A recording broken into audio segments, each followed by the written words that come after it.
Vitajte. XTB je celosvetovo uznávaný broker.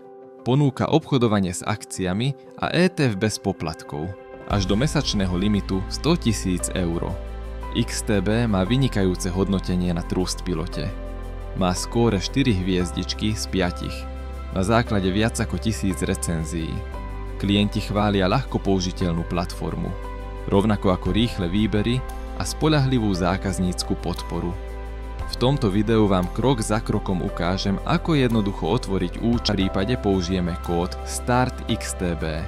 Pred začatím registrácie si pripravte vašu e-mailovú adresu a vaše telefónne číslo. Krok 1. Navštívte oficiálnu webovú stránku. Otvorte svoj webový prehliadač. Prejdite na www.xtb.com. Ak je to vyžadované, vyberte vašu krajinu a preferovaný jazyk.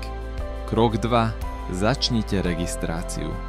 Na domovskej stránke kliknite na tlačidlo Otvoriť účet alebo Začať obchodovať.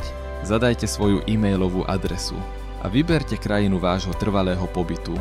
Pozorne si prečítajte podmienky XTB a potvrďte svoj súhlas. Krok 3. Teraz vyplňte formulár svojimi osobnými údajmi. Zadajte svoje meno, telefónne číslo, dátum narodenia, národnosť a pohlavie.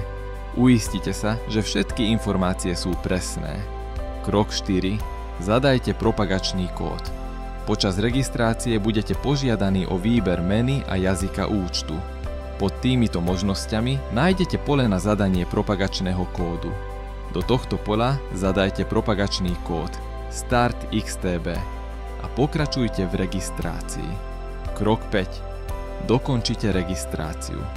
Teraz dokončite posledné kroky registrácie. Overte svoju e-mailovú adresu kliknutím na odkaz, ktorý vám XTB poslal. Nahrajte požadované doklady totožnosti na overenie vašej identity. Čo ponúka XTB? XTB vám dáva prístup k viac ako 5000 trhových nástrojom s nízkymi spreadmi. Môžete obchodovať na forexe, indexoch, komoditách, ako aj akciách, kryptomenách a ETF.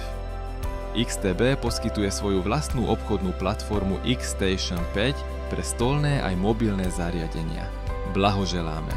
Úspešne ste si zaregistrovali účet z XTB s použitím propagačného kódu STARTXTB. Keď je váš účet overený, môžete bezpečne vložiť prostriedky a začať obchodovať. Ďakujeme za vašu pozornosť a prajeme vám veľa úspechov v obchodovaní.